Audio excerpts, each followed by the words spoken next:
So we're starting our next unit, which is about voting theory. So we're going to start off in the first half of the unit looking at a few different ways that elections can be held and voting. And then we will review that material for a day, and then we'll take a quiz on these first 3 lessons. And then after that, we're going to talk about some problems with voting methods. That's the defects in voting. And then a weighted voting system, which is where some people that are voting might have more power than others. So you might have a board of directors, but like the president of the board, you know, his or her vote would count more heavily than somebody else's. And so those voting systems and then those power indices tell us in a weighted voting system how much power somebody really has over a vote and how much their vote can affect an outcome of something. And then we'll have a test at the end that technically only covers the second half, but really that defects in voting is building off of the first lessons, so it kind of covers everything again. Then we have our objectives. The starred ones are what we'll be covering in the first half.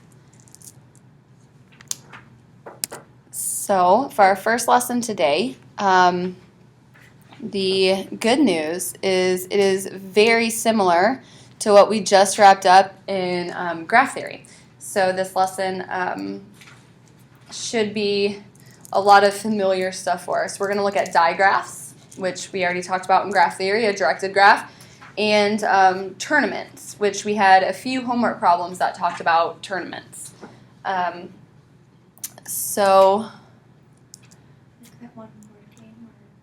It says 5 teams are involved in a round-robin tournament, which means every team plays every team. When the tournament is over, and then it gives us a list of who all won. As an official, we must decide the final ranking of the teams, and we're going to model this with a digraph. So what we're going to do is create a graph of our teams, and an arrow from a vertex to another vertex indicates a win. So it tells us that A beat B. So I'm going to draw an arrow from A to B. And A beat D. B beats C, D, and E.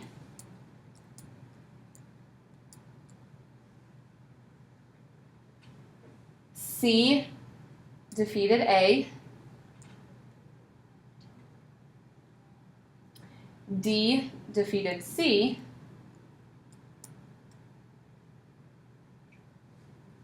And E defeated A and C and D. When you're done, you'd want to make sure that all possible edges are drawn in, which for a 5-point graph, we'd want to make sure that all the outsides are connected and that we have the full star inside, because every team should have played every team.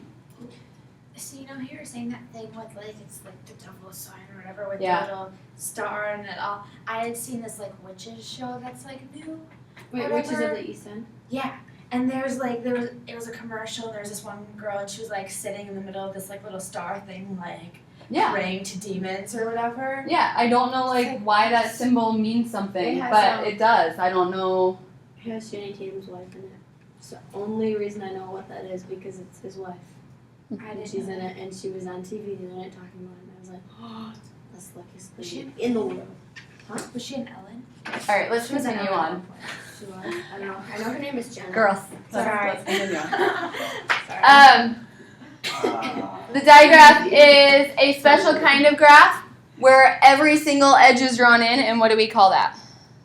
Thinking of our old vocabulary. Complete. Wait, what was the question? When every possible edge is drawn in, what do we call that graph? So in a round-robin tournament, we should expect our graph to be complete. So that's what I was saying about wanting to make sure that every single edge that could be drawn is drawn. So would it be incomplete if E and D weren't connected? Right. So like if any 2 vertices weren't connected to each other, that would make it incomplete, and that would mean that those 2 teams hadn't played each other for some reason, which doesn't follow rules of round-robin. Number 3 says each vertex of a digraph has both an in degree which is the number of arcs directed towards it, and an out degree. Create a chart showing the in degrees and the out degrees of all the vertices. So this is really down to number 3, but if I scroll down to number 3, I'm going to lose my graph. So I'm just going to do this right by it in number 1, but you can put it down in the number 3 space. So what I want to do is make a little chart that shows ins and outs for each of the 5 teams. In is how many arrows are pointed to it. Out is how many are pointing out from it. So A has 2 arrows pointing into it and 2 arrows pointing out from it. B has 1 arrow pointing into it and 3 pointing out. C has 2 pointing in and 2 pointing out. D has 3 in and 1 out. And E has 3 out and 1 in. What do those each pair add up to? 4, which is something that we want to confirm because each team played 4 games. It played the other 4 teams. So the ins and the outs should all add up to how many games they played. They each played 4 games because they played all the other teams. In terms of this being a round robin, what do in degrees and out degrees mean?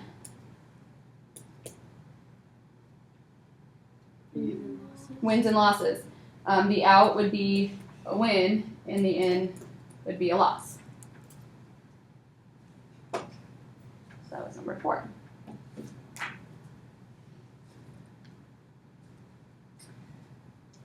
Number 5. I'm going to have to scroll for this. Wait, that was number 3? That was number 4. The table is number 3, but then saying what do they mean with wins and losses, that's what number 4 was asking.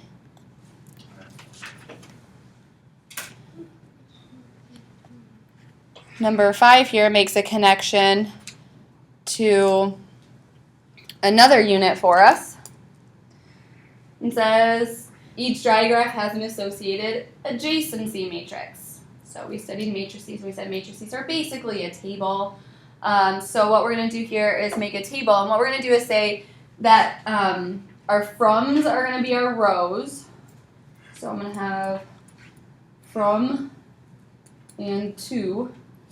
And I would need each of the teams as rows and columns.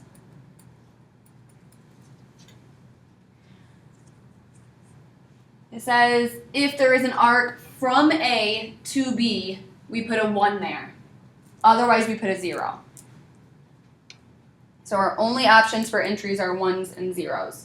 So from A to B would be a 1.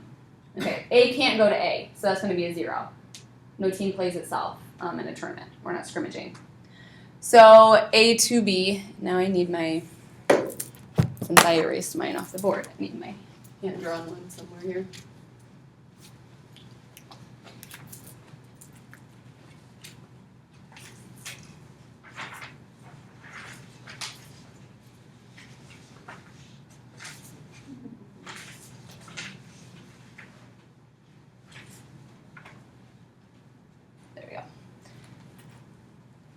All right, then since there's an arrow from A to B, we put a 1 there.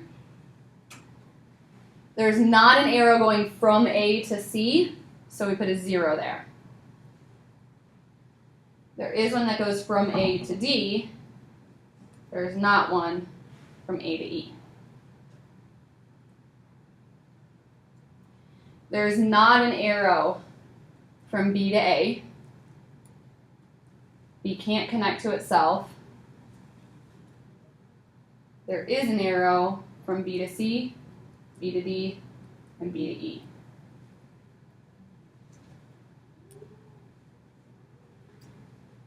There's an arrow from C to A, not from C to B. C to itself, not one from C to B, not one from C to B. There's not one from D to A, not one from D to B. There's one from D to C. D can't connect to itself, and there's not one from D to E. There's one from E to A, not E to B, E to C, E to D there are, and E can't connect to itself. You should always have zeros down the diagonal because that's where a team would be playing itself.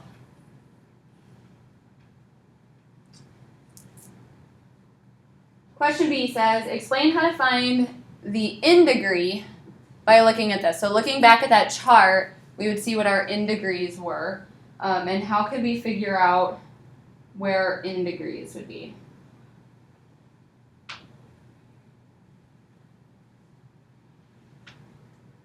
What do you mean by in degree? That table that we made in number 3 talked about our in degrees, how many arrows are pointing into it. Oh.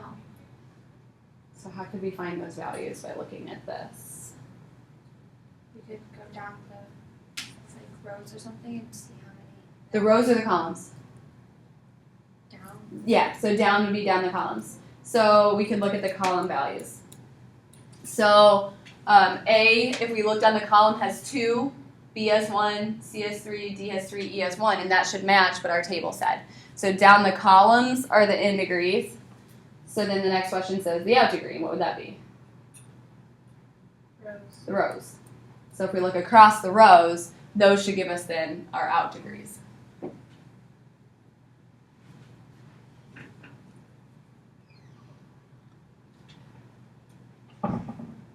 Questions on that?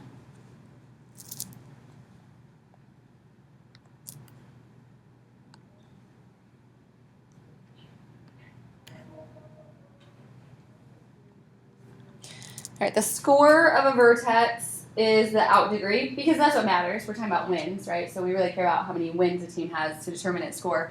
So the score is the out degree, and that's really the answer to A. Why should we use the out degree? Because that's the wins, and that's what matters. The score sequence is the list of out degrees in decreasing order. So we want to start with the biggest out degree, and then we just list the numbers. We don't even worry about what team they're associated with. We just worry about listing out the numbers. So what would be the score sequence for this tournament?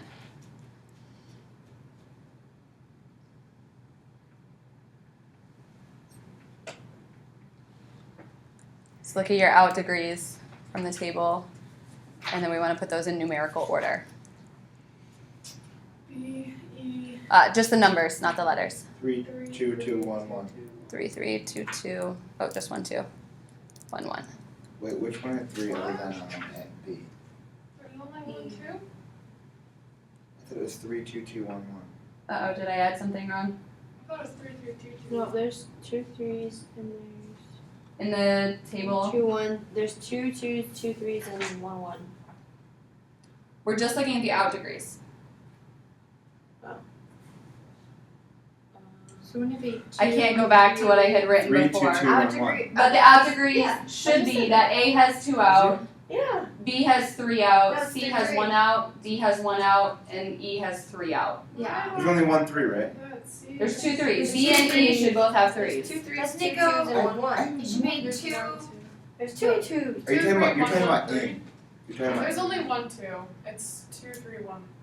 1. No. Yeah, 2, 3, 1, 1, 3. I copied off the board. No. I might have written it wrong on the board. No, because it.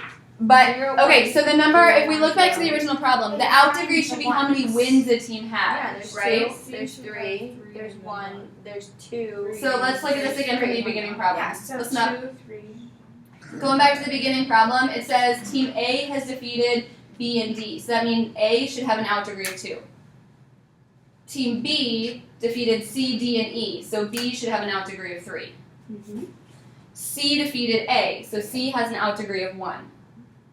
D defeated C. So that's an out degree of 1 for D. Oh, D. E, B, A, C, and D. And so that should be an out degree of 3. So I might have written that wrong on the original one. But that's what it should be, is that A is 2, B is 3, C and D are both 1, and E is 3. So then we list out those numbers. We were right. What did you say that there's 2 1s too? 2 2s? That was my fault, because I guess I wrote the wrong table Maybe on that. Somebody behind me. I counted an arrow wrong. So. It was me. Agree. Okay. So then our next question is, how would we rank them? Well, there's 2 teams that won 3 games, so it seems like they should probably be the winners. But then the question is, which one? So team B and E should be first and second because they're the ones that had 3 wins each. But B defeated E. So we'll talk about that in a minute. Had And then there's one team that beat 2. That was A, so it should be in the middle. And then there's 2 teams C and D are going to be our last places. But then again, there could be some conflict there. So, Jordan, what were you saying about how we should maybe break a tie? Team B eat Team B. Runs a lot. Okay, Team B beat Team E. Yep. That's So then B should maybe be ranked over E. And then if we do that with C and D, who would win that one? D because D beat C. D beat Dude. D beat C. So D would win that one. So maybe this would be a good ranking. Okay, I have a question What if they didn't play for each other? B and They number have to, it's 6. round robin. Do you have to put them in order of like the biggest and then the smallest? Biggest to the smallest for the Okay, so I sequence. was like, that's not the order. Is that, yeah, Okay. a score sequence is in decreasing order. So we want to list the numbers from biggest number to smallest number. Okay. So that is one way to think of breaking ties, and being a non-athlete is the way that makes the most sense to me. Some people before have made arguments about like, well, but one of the teams that E beat was really a better team than somebody that B beat. But that to me just feels like, how do we really say who's a better team? can't That's a really say- very relative thing to me, looking at like, I don't know. So when I have a tie to break, I usually look at what that game's result was, and that's how I rank it. But the next question, is it the only reasonable ranking? Somebody could maybe make an argument for those ties being broken in a different way. So it's not necessarily the only one. It's the way that I do it, the way that makes the most sense to me, but it's not necessarily the only one. We'd run into a real problem if we had like 3 teams that had the same score, and they like made a triangle. Like if A beats B, but B beats C, but C beats A, then what do we do in terms of ranking them? That becomes a real problem. It happened in Um, an 8th grade volleyball tournament. I had that. Just Yeah, saying. usually in baseball, had what a they do is tie they do like Mad. runs allowed, then runs So you scored. should- Okay. I'm happy with tie. I am really happy with ties. Uh, I'm okay to just when call I even. play basketball, you do All not right, a tie. couple of definitions here.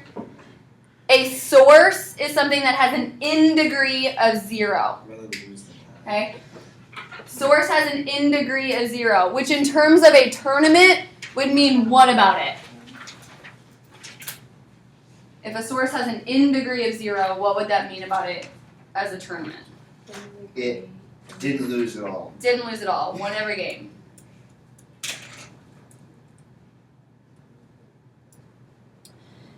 A sink is one that has an out degree of 0. So what would a sink be in a tournament? A bad team. They lost every game.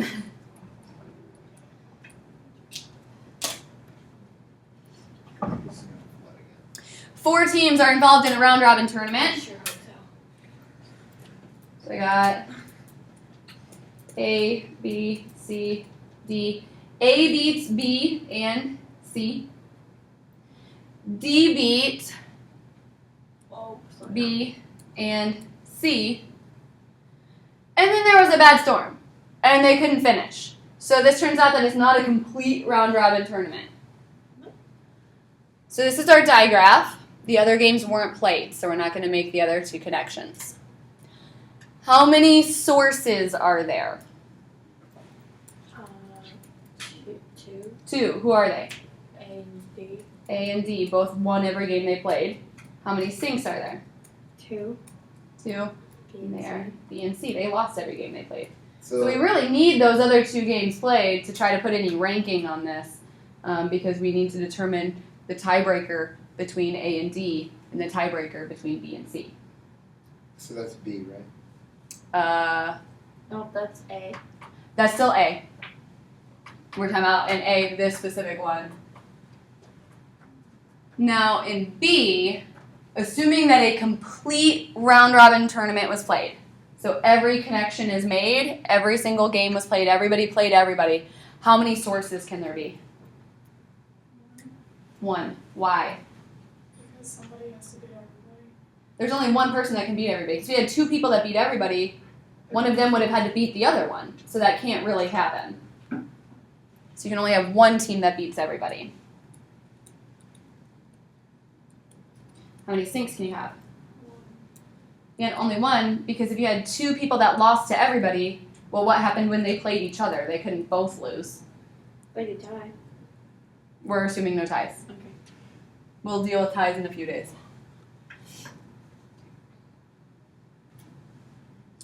Can a tournament have a source but no sink? Yes. No. Yes, because you Yes. could have A, B, C, and D, but then C could beat B, B could beat D. They all beat up in You lost me a long time ago. We're gonna go with having yeah, it's probably best to do 4 and not 3. It's possible. But if we go the triangle between A, B and C. B, C, and D. If I want a source, I'm gonna start by creating that. Okay. So I'm gonna let A be my source. And then I wanna make sure that everybody gets to win at least one game. So I'm gonna let B win a game, I'm gonna let C win a game, and I'm gonna let D win a game. So everybody got to win one game. I just said that. I believe you. I just can't hold that much in my head. So it is possible to have a source and no sink.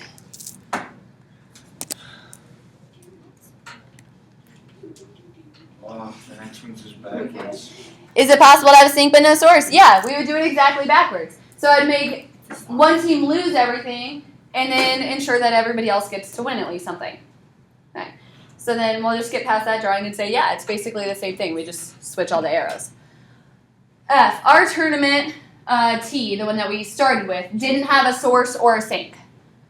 So we know it's possible for that to happen, that neither one of those happened. Can a tournament have both? A source and a sink? Yes. Yeah. Yeah. So we could have one team win everything, and then make one team lose everything, and then the other one just doesn't matter.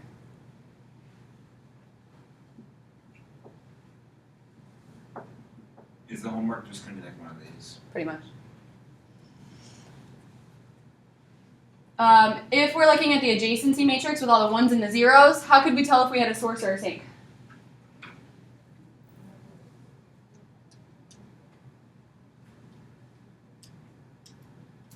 Can you say that one more time? If we're looking at that matrix with all the ones and zeros, how could we tell by looking at the ones and zeros if we had a source or a sink? Organize all ones or all zeros. Yeah, so we'd be looking for a whole row or column of ones or a whole row or column of zeros. Except that it playing itself will always be a 0, but if all the rest of them are ones. Why would having a source and a sink make the ranking a whole lot easier? Because then obviously If you don't have one. You've got a winner and you've got a loser. And then the middle teams you might still have to play with and break some ties, but you know who won and you know who lost.